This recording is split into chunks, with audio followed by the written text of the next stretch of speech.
Hey there everybody and welcome back to the channel. My name is Chris Holme and today we're back looking at Franchise Hockey Manager 5 with the Colorado Avalanche. But unfortunately we are at the start of a new game because the old game somehow corrupted. It was saving, there was a power cut, it went bad. I'm absolutely devastated. It was right towards the end of the second season. I was just recording going into the draft, and it was just saving at the last monthly update before we got to the draft. We had the 8th pick, the 17th, I believe it is. I believe it was, sorry, and the 29th pick, I believe, which was our pick, which shows how far we went into the playoffs. We did really well. We didn't quite win in year 2. Philadelphia actually got beaten in the final. I can't remember exactly who it was by now, but I believe that it might have been... I want to say San Jose. I want to say it was San Jose for some reason. I'm not too sure why. But anyway, it's one of those things that has happened, unfortunately. And I tried to go back to an earlier autosave, but apparently I've turned autosaves off. Or rather, there's an autosave, but it just overwrites this file every month. So, yeah, a little bit of a mess there.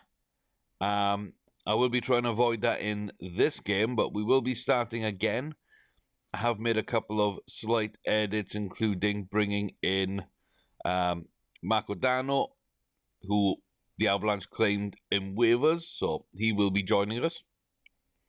And we'll see what kind of save we can have with this. So I am sticking with the same rules as last time. I am going to bring them up again. No trading in Season 1. And again, with the Denmans, I might make another run at Nylander. I feel though we've gone down that route, and I don't really want to do it again.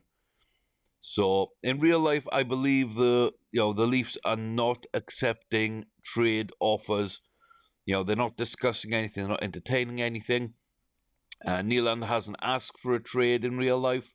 So reading up on the situation, maybe that's when we just leave alone for now and see if they want to do a deal.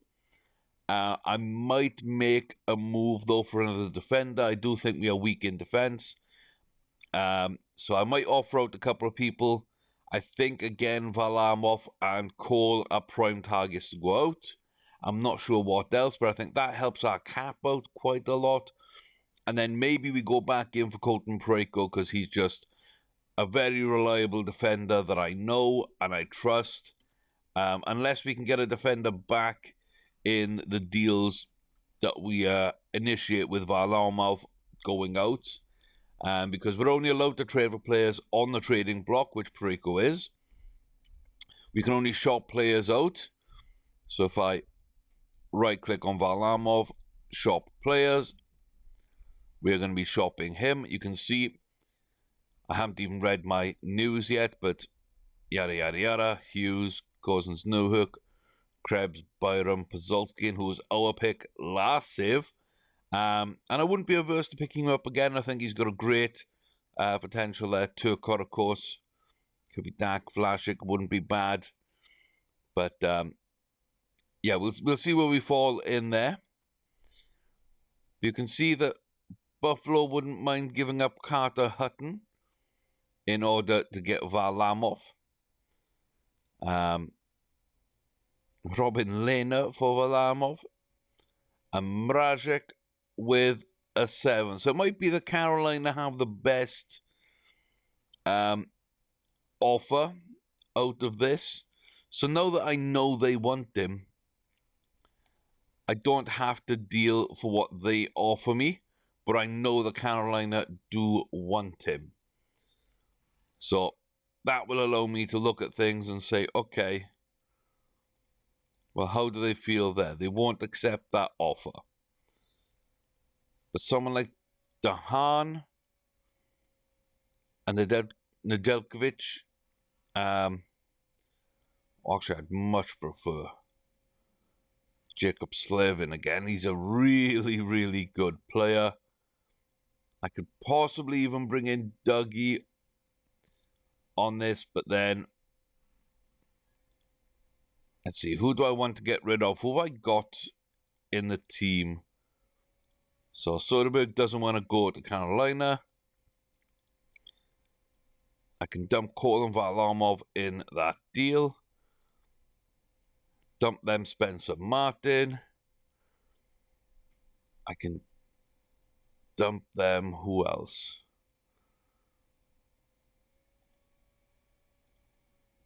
Maybe a Ty Lewis.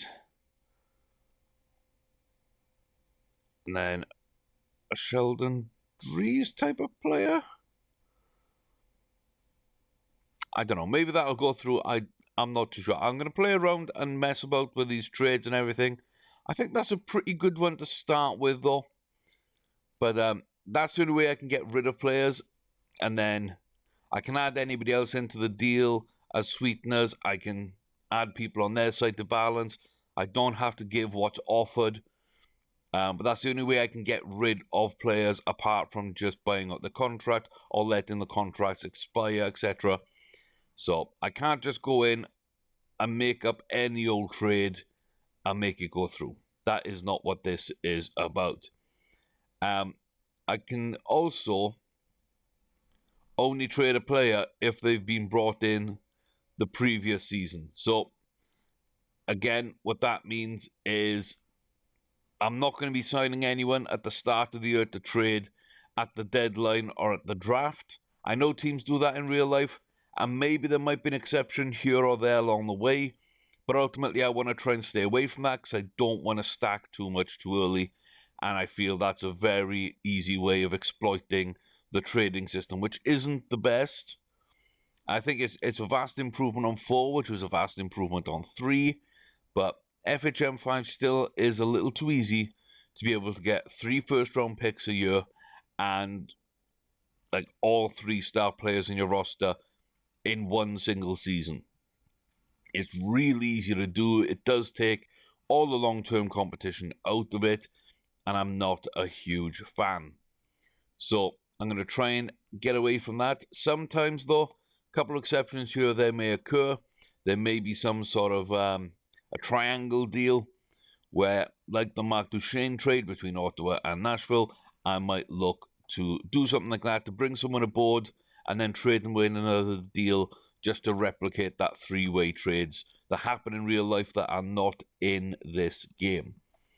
And I'm not able to trade into or up within the top 5. If I get a top 5 draft pick, great, I can draft there. Or I can trade down to 6 and below. And if I'm not in the top 5, I can trade anywhere I want as long as it's not into that top 5. So the highest, unless I already have a top 5 selection, the highest I can trade to get to is number 6 in each year. And that just stops me from stockpiling all the great draft talent, but again, manipulating the trading system. It's too easy to do.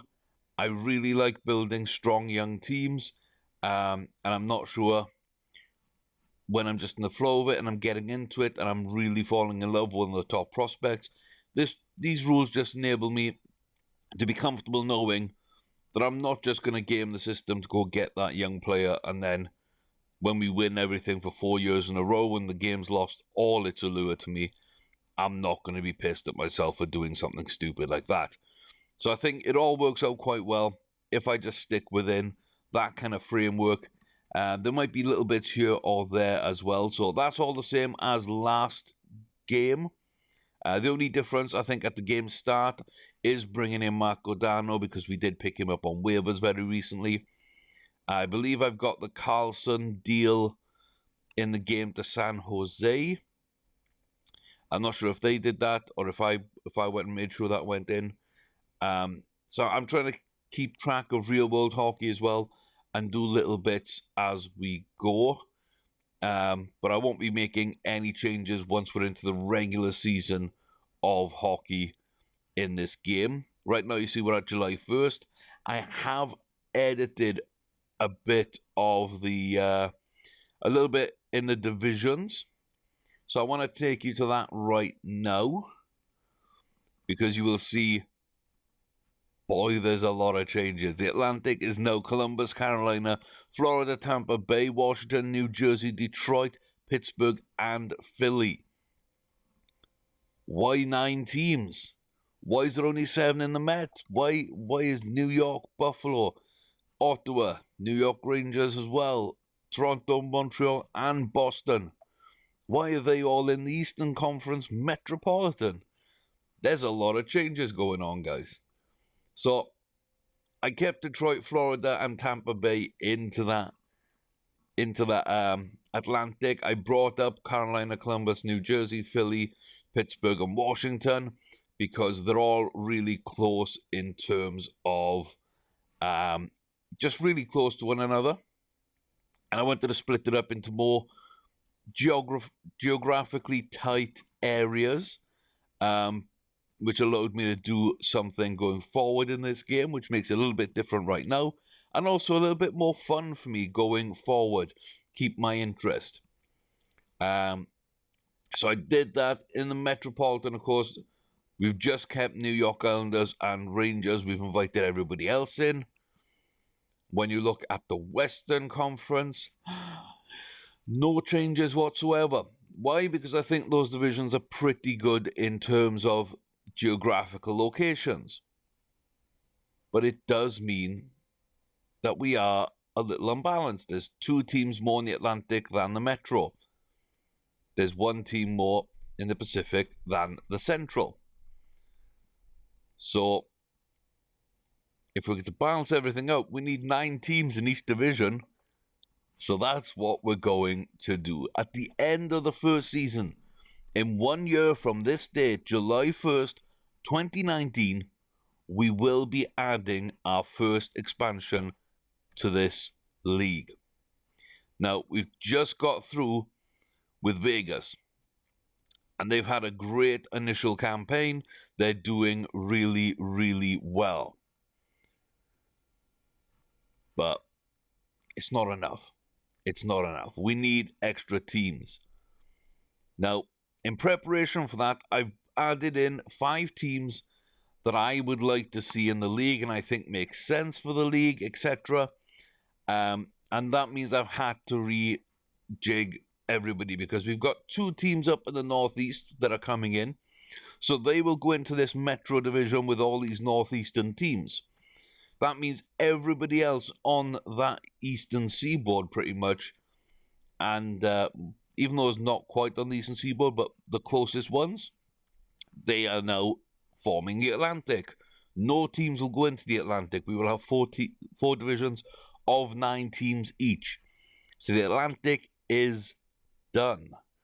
You can see on the graphic, it should be up on screen, into the Metro will go the Quebec Nordiques, coming back to Quebec City, and also we're bringing back the Whale. So the Hartford Whalers will be back in the NHL at some point, as well as the Nordiques. They'll be going in and completing your Metro division. In the Pacific, 1 team gets added. They are currently in negotiations. It is going to be Seattle. I've gone ahead with the Seattle Emeralds. We don't know what they're going to be, but it's going to be the Seattle Emeralds in my game. There's some nice kits and some nice logos and whatever online on the forum. So you can see the logos on the right-hand side. You can see the divisions on the left-hand side. And we'll get around to the kits when those franchises actually formed. So Seattle goes in with Las Vegas as another new guy into that Pacific. And I think that's a really good geographical grouping as well. And it means nobody's traveling too badly compared to everybody else. And then the Central is the most spread out, of course, but it is right now anyway. You've got pretty much like Nashville to Colorado. You've got Winnipeg to Dallas. It's quite broad. It's quite tall. You know, the rest of them are going to be much more compact. It's just the nature of the layout of all these cities.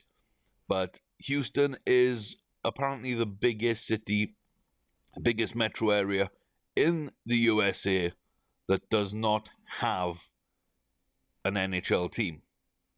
So why not bringing a team in Houston? We've gone with the Houston Aeros. Again, nice jersey, nice logos available on the forums. So I thought that was a nice fit. They come into things, really help us out there, really flush out that division a bit. And as well, I thought I need one more team to make 9 in each division. And why not go back? Why not go all the way back? Why not decide, to kind of help out a little bit? In one area, has had a lot of misfortune. The Flames went to Calgary. 1980, a long time ago now, but they lost their franchise. Then they came back, they reformed.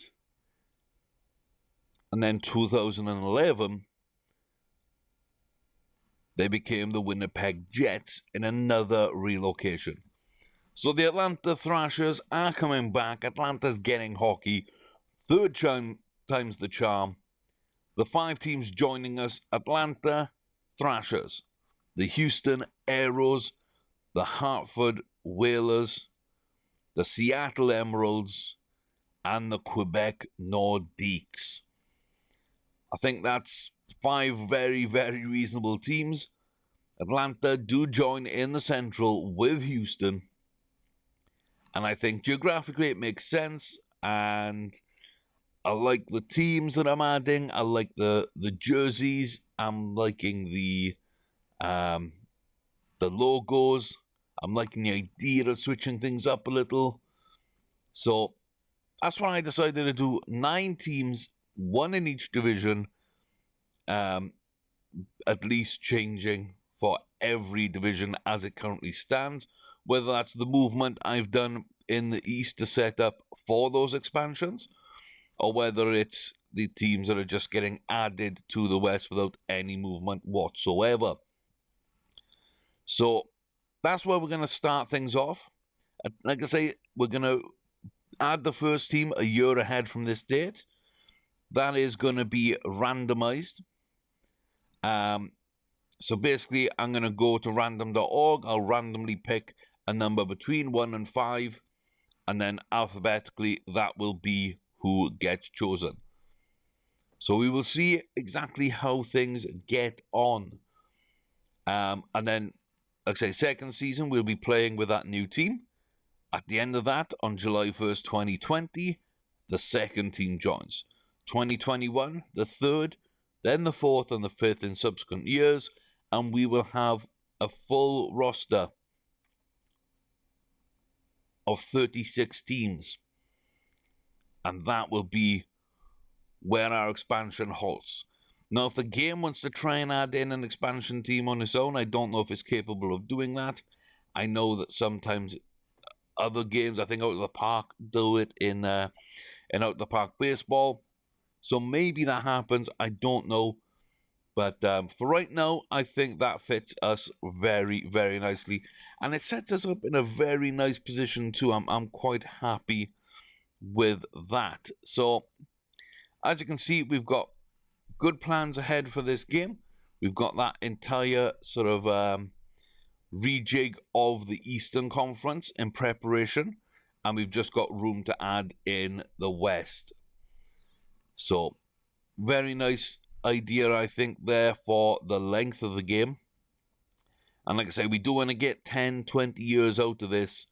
Now, I want to get down that road. I want to start getting to the place where these draftees that we're getting now are retiring, so we can get a whole career with some characters in this universe. So, there is that. The other thing to note as well is that it's going to be slightly smaller videos, hopefully, than you've previously seen.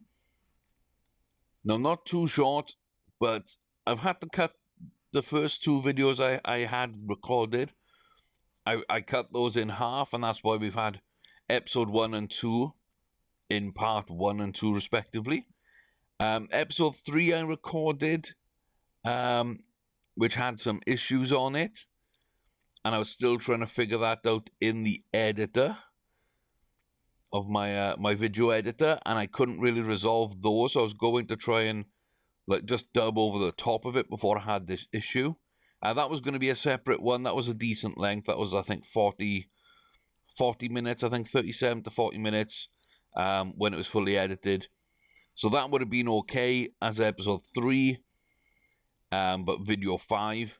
And then the video that ultimately corrupted towards the end when power went out, that would have been another 2-parter. So it would have been 4 episodes across 7 videos. So I'm going to try and keep them down in length to about 40 minutes. We are again looking similar though in terms of what we show you in each video. So I am thinking, this is a good setup video. This is episode 0. A little bit of explanation about the past series and what we're doing in this series, the notable changes. I think that's going to be, a good episode 0 to start from.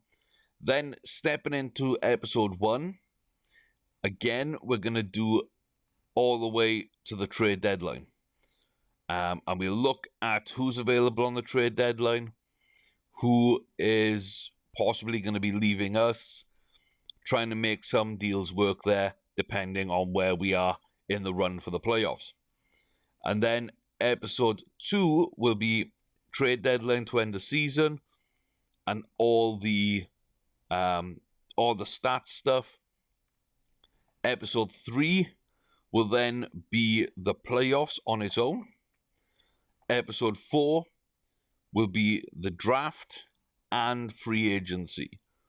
Although it might just be the draft itself, and then a sort of roundup of what I've done in free agency.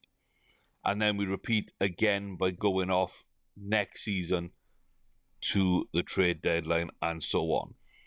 So that's kind of how I'm thinking of breaking up each season.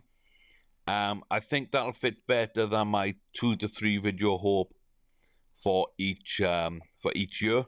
Moving to a 4, maybe even 5 video for the year means I don't have to split. I don't have to find cuts. It's not as jarring. It's not as much work for me, which is good because I do have a full-time job. I am having to work a little bit extra here and there, as well as dealing with health stuff, which means that my free time usually isn't really that free. So all in all, I think all those changes will help us out in keeping the video going forward, and I will be making multiple saves. So when I load up at the beginning of each recording, I'm thinking I'm just going to save game as, and then this is my main game, GoAvs YT, and then I'm probably just going to add like a 1, 2, 3, etc. on it, and just keep all the saves for as long as possible, just so that, at the start of each recording session, I at least know we've got that, and I'm only 1 video down if something bad happens. So that's the plan there. In terms of the actual content and seeing games being played, I've had a little bit of feedback about that. Some people want to see a little more in the way of game time, actual playing out. Some people don't mind how we did it before, just sort of simulating past a lot of things. So I will still be skipping games and simulating games. I am more of a general manager than a coach. So what we will be doing is watching key games. Now, it's going to be very arbitrary sometimes when I decide it's a key game.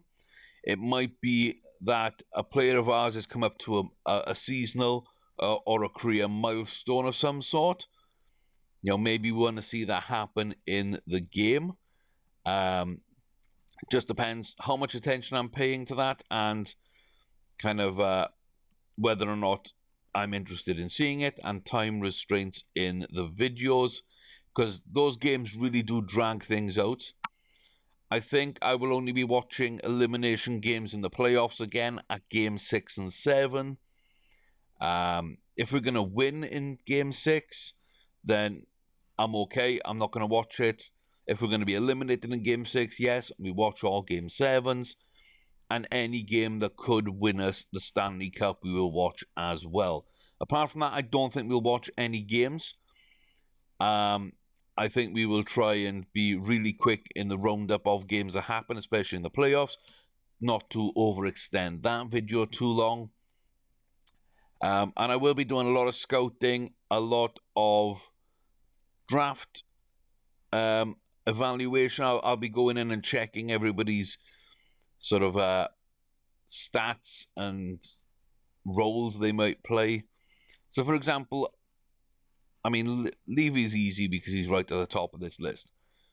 But I will be doing this sort of stuff off camera where I look at their ability and everything, what we might have scouted him at, take just a look at what he is right now, etc. Just try and figure out who we've got that might be like this player, who might be slightly better, worse, where, do they have more potential? What's their floor like, their ceiling? Do all these evaluations, do a lot of comparisons. I'll do all that off camera so I can just go in and explain really quickly. We'll be drafting Levi, hopefully in the second round, pick number 47, because I really like his shooting accuracy and we don't have a lot of secondary depth scoring on that left wing. It would be something along those lines. So I'll be doing that. I'll be pre-scouting trades, where, as you saw in the earlier in the video, where I believe we set up this trade with Carolina and walked away. I'll be doing all this off camera as well, trying to put together a trade within the game, and then I'll come back when I've got everything ready to offer, explain what pieces each team is giving up and why I think it makes sense for us. So I won't be showing you a lot of that kind of stuff again, just in the interest of cutting down time. I will tell you if there are players I wished I could have got, players that I really think I could have got instead, but didn't want, or if there was just different deals in place.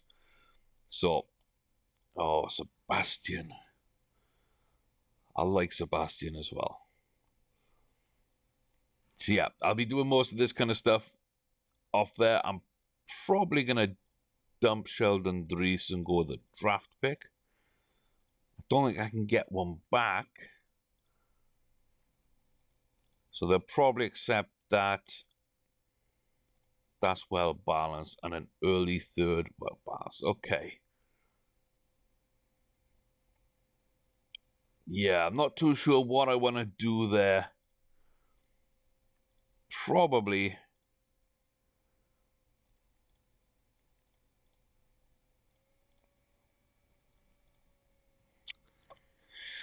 Yeah, I don't know. I don't really. Oh, I mean, they got Buffalo's pick there. Yeah, maybe I'll have to do something with that, but I think this is going to be one deal that I'd love to pull off. It's got goaltending future. It's got a left-sided defenseman I think that we badly need to start the game. And it's got another young forward prospect, which is really what we're trying to develop. Because we've got a lot of young defensive players that I think are pretty good, and we only need one or two more. We've got some decent goalie options right now. I think we need to change and move things in a new direction for the long term. So we really need to start looking at that. But yeah, I think this deal offers us, three really good players at three really good sort of deals right now. We're able to see what Sebastian Aho is like before making that deal, and he's been very good in past saves for us.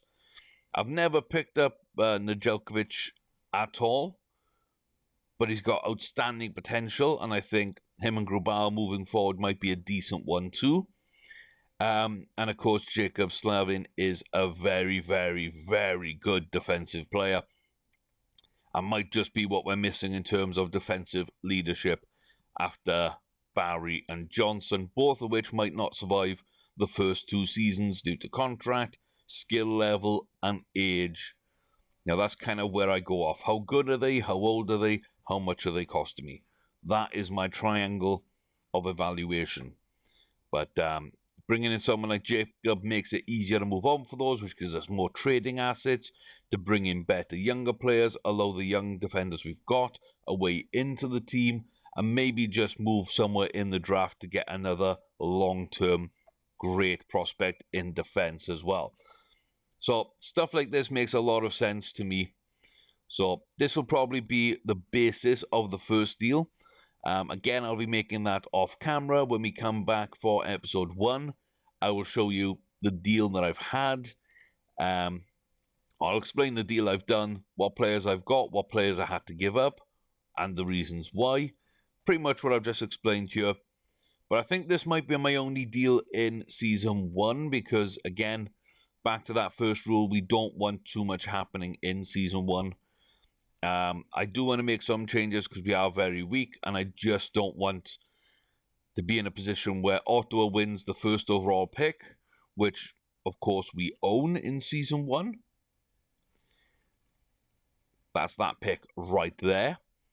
And I don't want us to have a terrible season as well and end up starting things off with 2, say, top 5 picks, which could be a danger with the starting roster and a couple of holes. If I get 1 or 2 injuries, like if I lose McKinnon for the season and if I lost Eric Johnson for the season without bringing anybody in right now,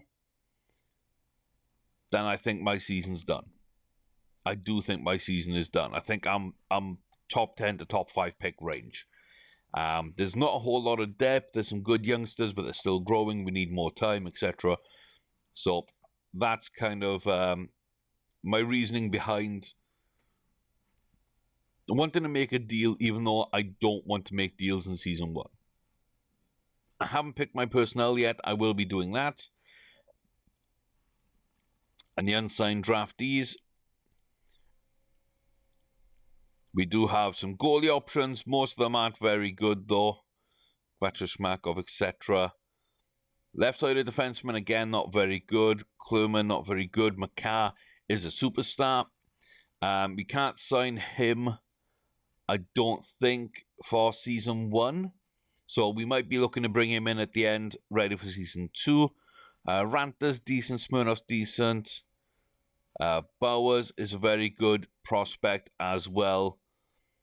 But that's about it. There's not really too much else in terms of real quality here. So, again, my late round draft picks, I don't like going later than 3rd to 4th round usually because I think there is a huge drop-off in talent and they're just never going to make the roster. So it's just way too much. It's way too much work trying to get them in. It's way too much work trying to develop them and then find them a place in the team which they're not really ready for and eventually will have to be traded out anyway. So those rounds, I'm just going to be trading them. And most of these players in the rounds, like probably goalies, I'm going to keep Anunen. Defensemen, I'm only going to keep Makar. Everybody else is on the trade block. I might keep Morrison and Ranta. I might just keep Ranta. I like him a lot. Yeah, I don't think Tyler Weiss is going to get...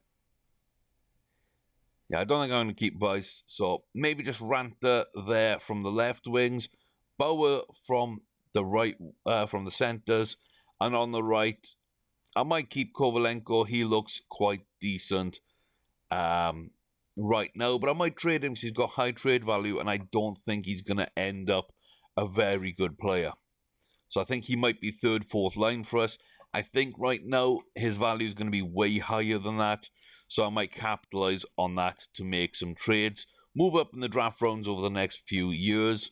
And and also to help deals like the Slavin Aho and Nedeljkovic deal go through from Carolina. So, all being said, I think that we're going to be set up quite well for year one to make a run at the playoffs, but probably not go deep, similar to the other game. And then just steady improvements through year 2 and 3. Maybe have a shot at Jack Hughes in next year's draft, or this year's draft as it is in game.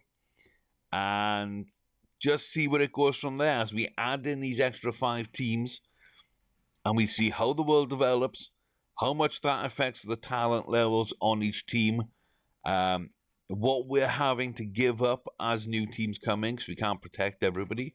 That'll be an interesting challenge, and again, will stop me from stacking too much talent through the first 6 years, basically, because after year 1, the next 5, so years 2 to 6, in effect, will have a new team, and they'll have their new selection draft and everything.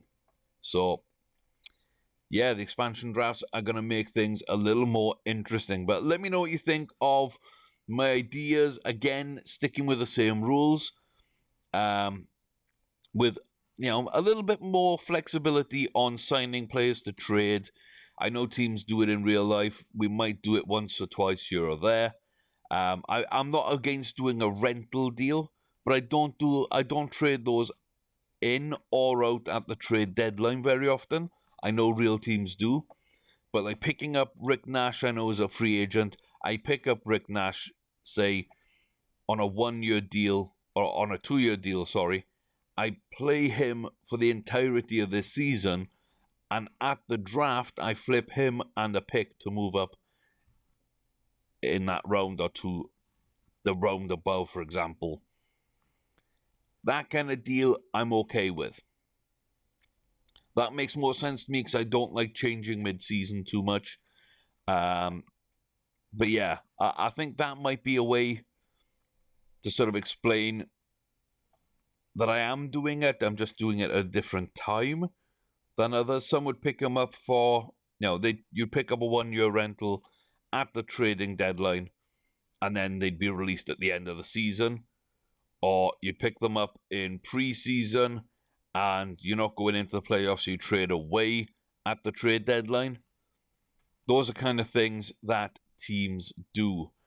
But for me, signing in pre-season, trading away at the draft, I think offers that bit extra time.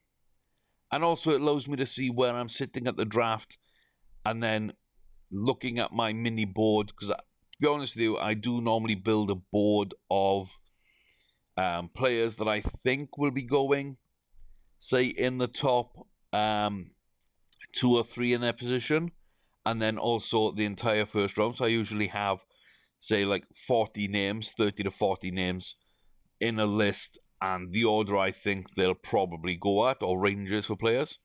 So year 1, Jack Hughes is number 1, and then you've got players like Turcotte, Kirby Dack, etc. A few of the centers, they're probably, in the 2 to 5 range. And then I've got a range of 5 to 10 where there's like 7 or 8 players that might go in that range, and so on. So I do build a little draft board, as it were, just so that I can figure out, when I see what draft picks I have, exactly where I need to move up to get a type of player I like. Because I do draft to fill holes in my depth chart, which I also build off camera on my own as well, because this doesn't really show me everything that I want. So yeah, with all that being said, I think this is a good place to leave it, and a good length. I think videos would be around this length, maybe a tiny bit less, maybe a bit more when you get into the game heavy sort of playoff series. So we'll see what happens with those. But this is going to be the second attempt, the reboot of the Avalanche. And I'm quite looking forward to it. I'm kind of excited now with the new teams coming in and everything else. I think that we're going to be in a really good position to see the league develop as well as the Avalanche. So Should be interesting. Let me know, as I say, your comments in the section down below. If you do enjoy these, please do leave a thumbs up. That does let me know, even if you don't want to comment. That lets me know that people are watching, they're liking, you want more videos. So yeah, comment on Twitter, comment down below, thumbs up, something like that. Just let me know that you are out there and you do want to see more. As always, though, until next time, thanks very much for watching, guys. Take care of yourselves. And I can't wait to get started with this. I hope you're excited. I certainly am. I'll see you next time.